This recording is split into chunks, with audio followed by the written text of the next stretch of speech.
നിൻ സ്നേഹം ഗഹനമെന്നറിവിൽ നാഥാ നിലവിൽ ആഴം നീളം വീതിയുയരം ആനന്ദമാവർണ്ണനീയം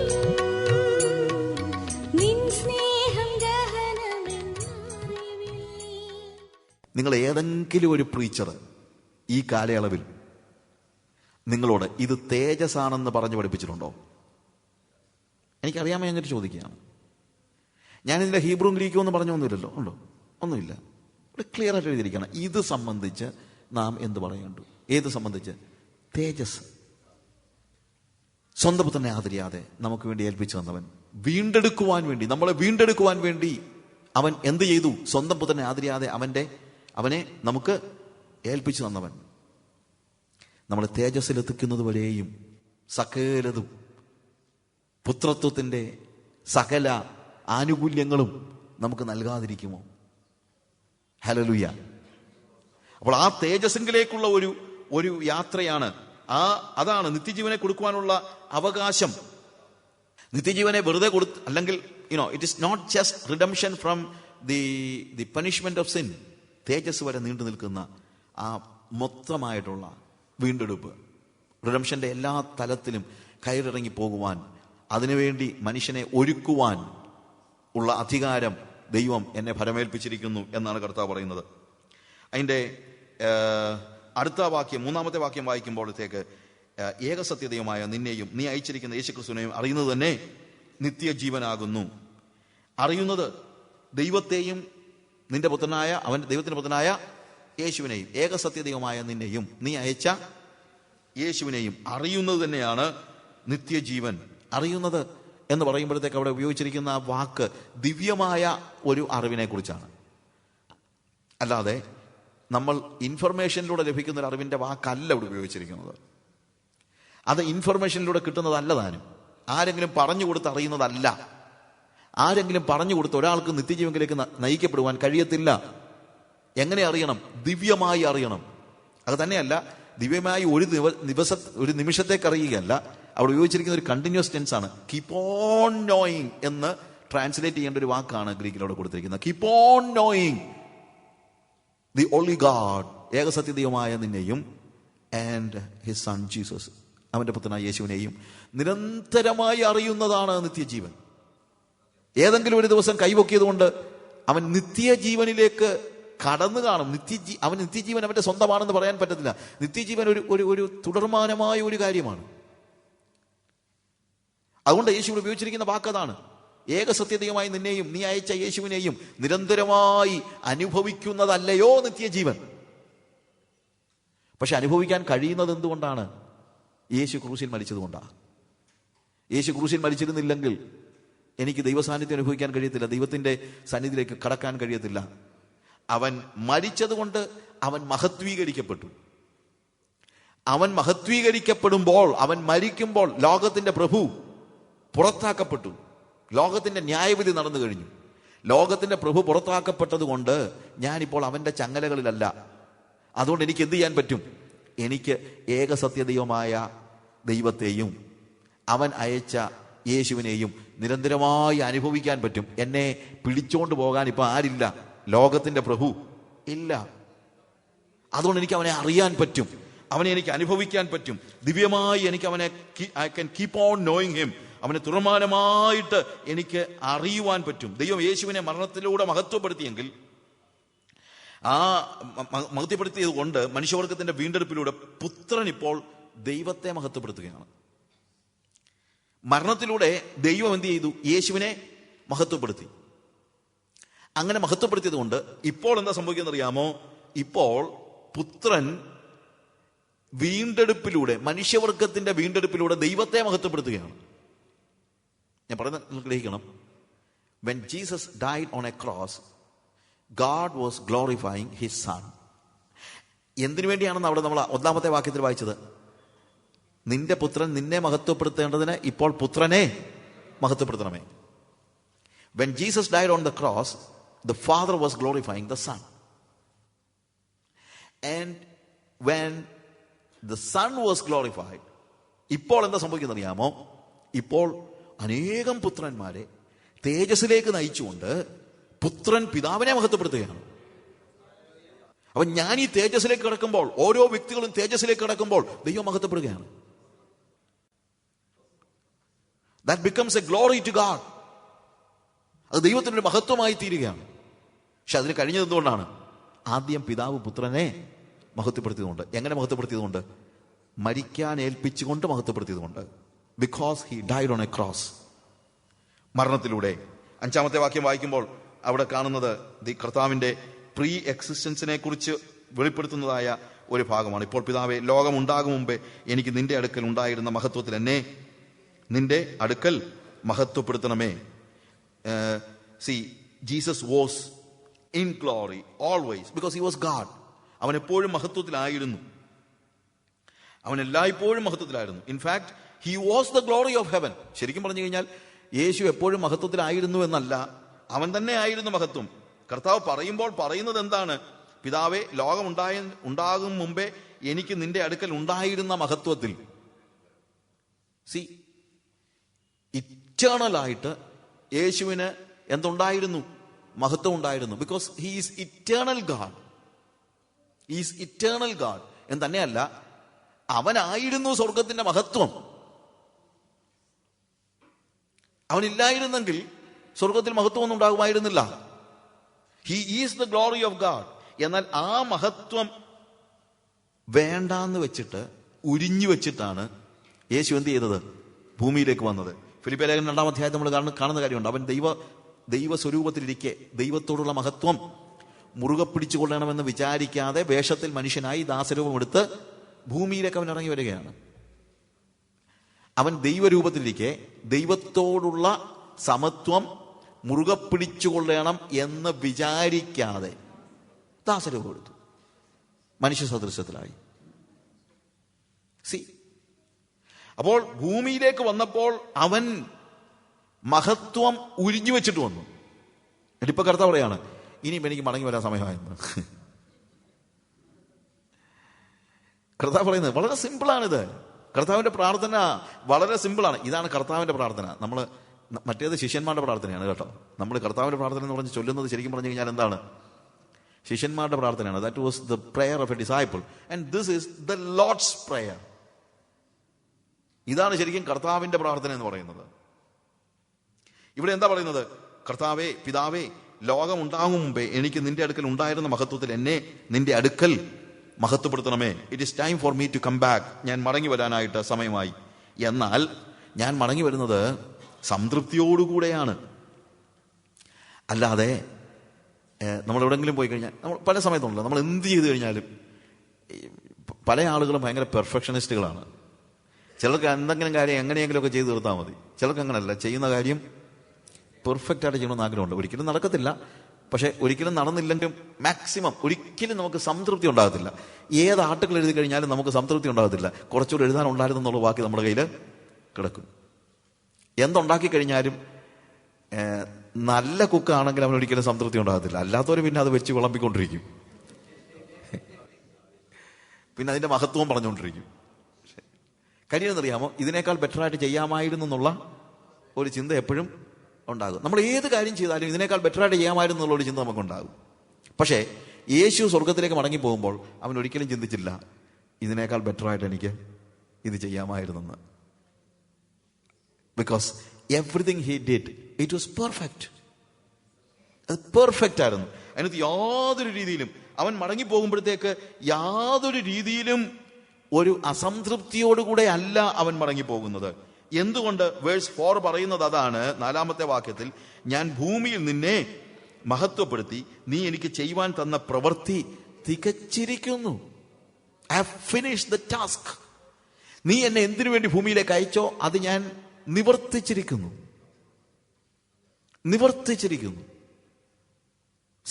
യേശു കർത്താവ് മരിക്കുമ്പോൾ ക്രൂശിൽ കിടന്ന് പറഞ്ഞ വാക്കുകൾ, അവസാനത്തെ വാക്കുകളൊന്നും എന്താണ്? It is finished. നിവൃത്തിയായി. പിന്നെ എങ്ങനെ അസംതൃപ്തിയോടെ പോകാൻ പറ്റുന്നത്? നിറഞ്ഞ മനസ്സോടുകൂടെ. നമ്മുടെ ഭാഷ പറഞ്ഞാൽ, അതൊക്കെ മാനുഷിക ഭാഷയാണ് നമ്മൾ ഉപയോഗിക്കുന്നത്, എങ്കിലും പറയട്ടെ, നിറഞ്ഞ മനസ്സോടെയാണ് അവനിപ്പോൾ മടങ്ങി പോകുന്നത്. കാരണം ദൈവം അവനെ ഫലമേൽപ്പിച്ചിരിക്കുന്ന ദൗത്യം പൂർണ്ണമായി അവൻ നിർവഹിച്ചു. യേശുവിന്റെ ഭൂമിയിലെ ജീവിതം കൊണ്ട് ഭൂമിയിൽ ഞാൻ എന്ത് ചെയ്തു? നിന്നെ മഹത്വപ്പെടുത്തി. ഭൂമിയിൽ 33.5 വയസ്സ് വരെ ജീവിച്ചതിനിടയ്ക്ക് ഒരൊറ്റ സന്ദർഭത്തെക്കുറിച്ച് ചിന്തിച്ച് തിരിഞ്ഞു നോക്കിയിട്ട് അതിനേക്കാൾ ഞാൻ ഇച്ചിരി കൂടെ ബെറ്റർ ആകാമായിരുന്നു എന്ന് യേശുവിന് തോന്നിയിട്ടില്ല. ഹല്ലേലൂയ.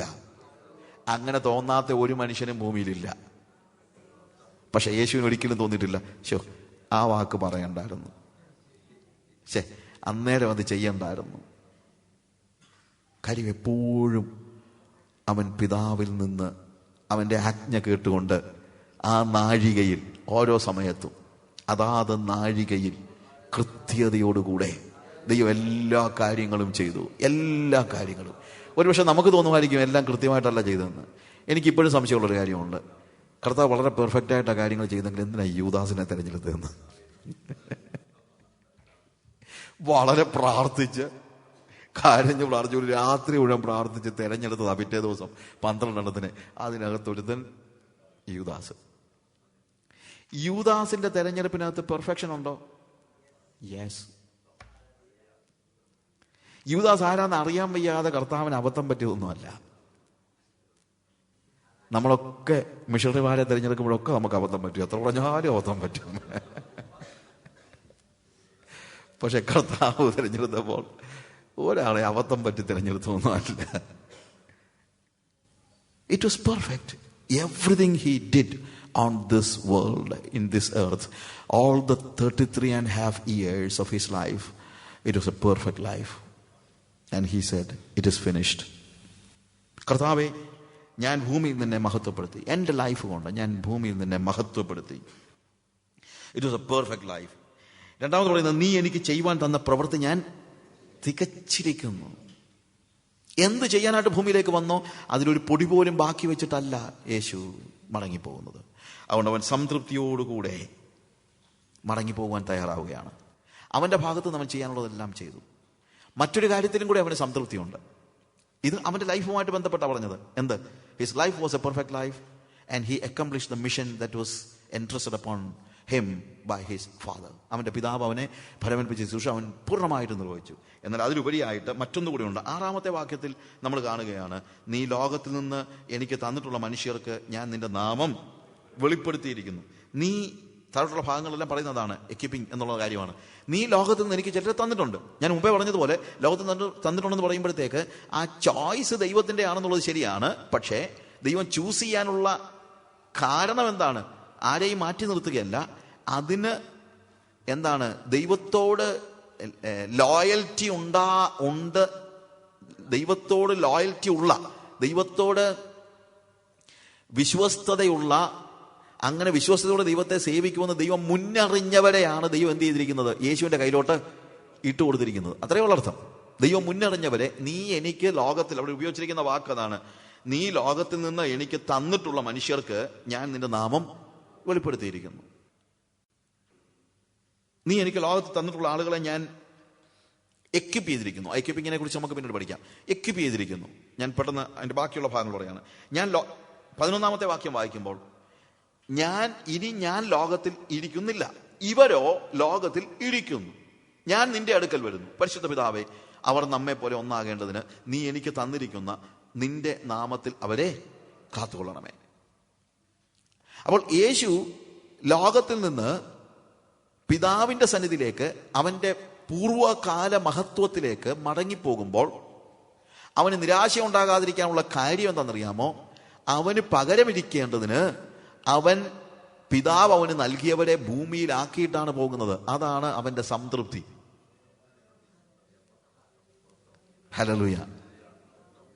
നമുക്കൊക്കെ ആരെങ്കിലും ഒരു കാര്യം ഏൽപ്പിച്ചു പോയാൽ പിന്നെ വേവലാതിയാണ്.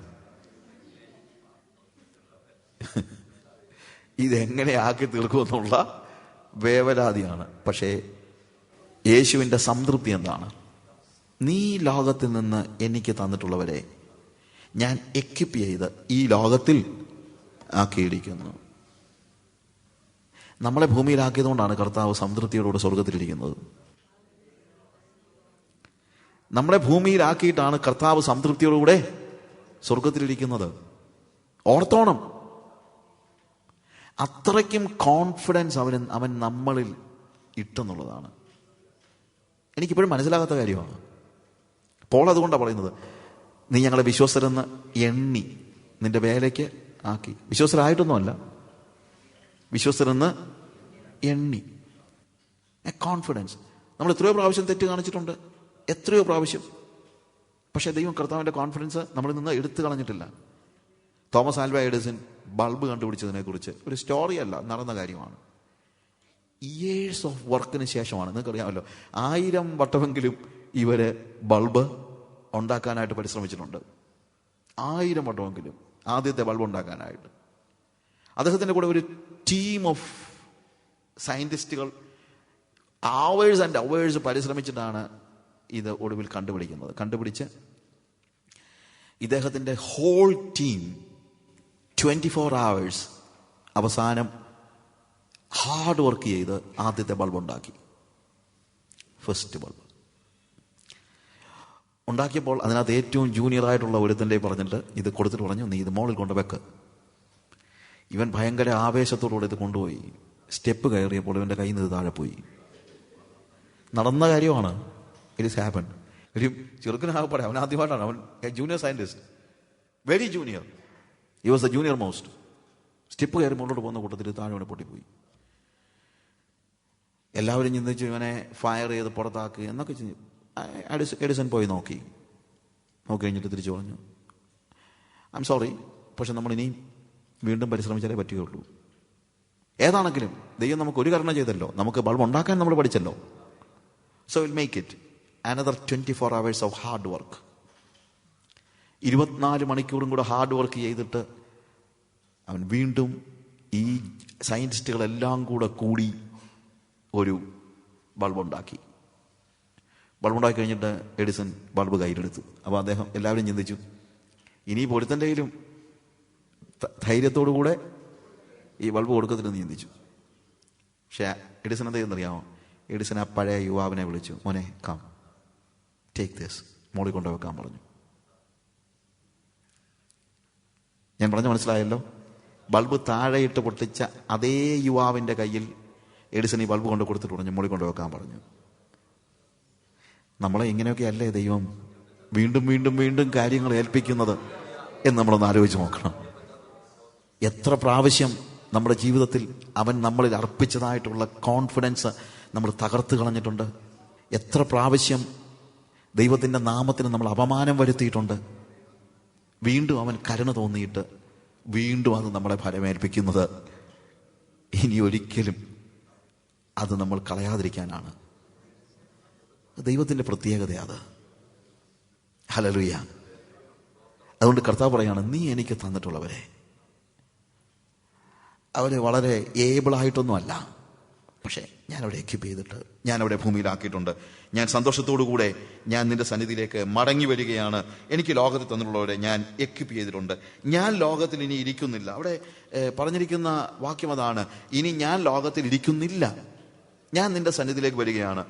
ഇവരോ ലോകത്തിൽ ഇരിക്കുന്നു, ഞാൻ നിന്റെ അടുക്കൽ വരുന്നു. പരിശുദ്ധ പിതാവേ, അവർ നമ്മെ പോലെ ഒന്നാകേണ്ടതിന് നീ എനിക്ക് തന്നിരിക്കുന്ന നിന്റെ നാമത്തിൽ അവരെ കാത്തുകൊള്ളണമേ.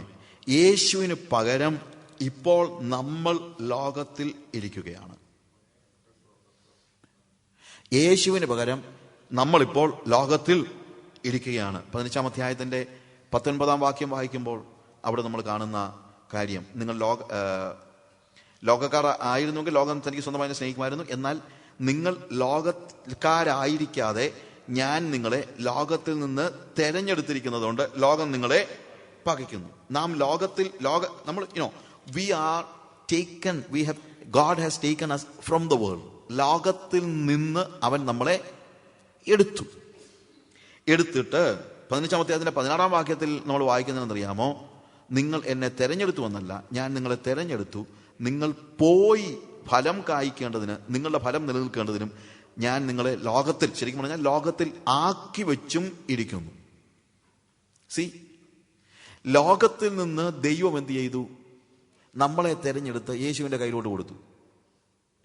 യേശു 3.5 കൊല്ലം, ഞാൻ ശിഷ്യന്റെ ഭാഗത്ത് ഞാനങ്ങ് നിൽക്കുകയാണ്, അല്ലെങ്കിൽ നിങ്ങൾ നിൽക്കുകയാണ്. ലോകത്തിൽ നിന്ന് ദൈവം കുറെ പേരെ തിരഞ്ഞെടുത്ത് യേശുവിന്റെ കയ്യിൽ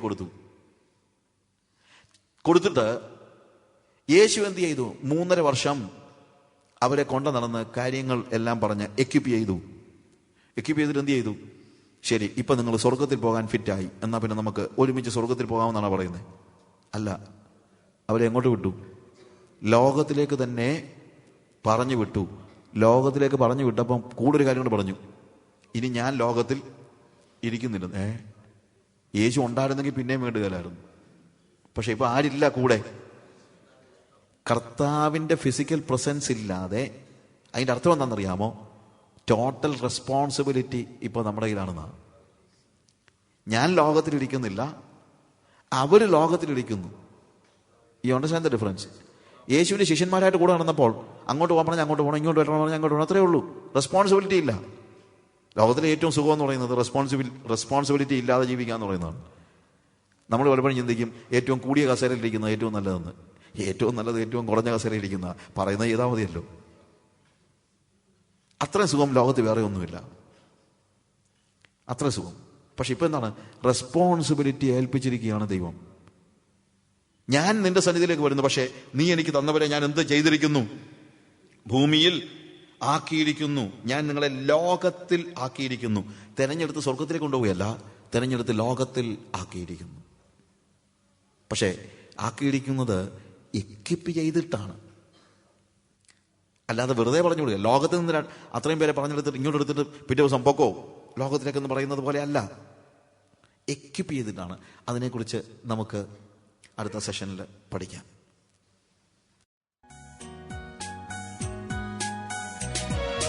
നിൻ സ്നേഹം ഗഹനമെന്നറിവിൽ നാഥാ നിനവിൽ ആഴം നീളം വീതിയുയരം ആനന്ദമവർണ്ണനീയം. നിൻ സ്നേഹം ഗഹനമെന്നറിവിൽ നാഥാ ആഴം നീളം വീതിയുയരം ആനന്ദമവർണ്ണനീയം.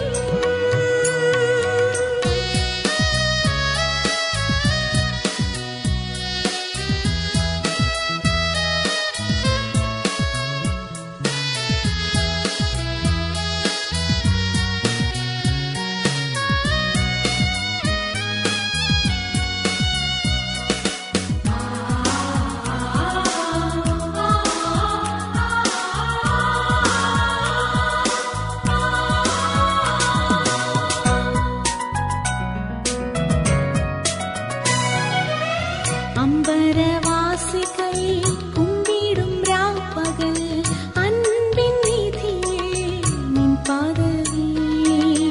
അമ്പരവാസികൾ കുമ്പിടും രാപ്പകൽ അൻപിൻ നിധിയേ നിൻ പദവി. ദ്രോഹി എനിക്കായി ഉരിഞ്ഞെറിഞ്ഞു നീ ഹീനരൂപമണിഞ്ഞു. ദ്രോഹി ഉരിഞ്ഞെറിഞ്ഞു നീ ഹീനരൂപമണിഞ്ഞു. നിൻ സ്നേഹം ഗഹനമെന്നറിവിൽ നാഥാ നിനവിൽ ആഴം നീളം വീതിയുയരം ആനന്ദമവർണ്ണനീയം.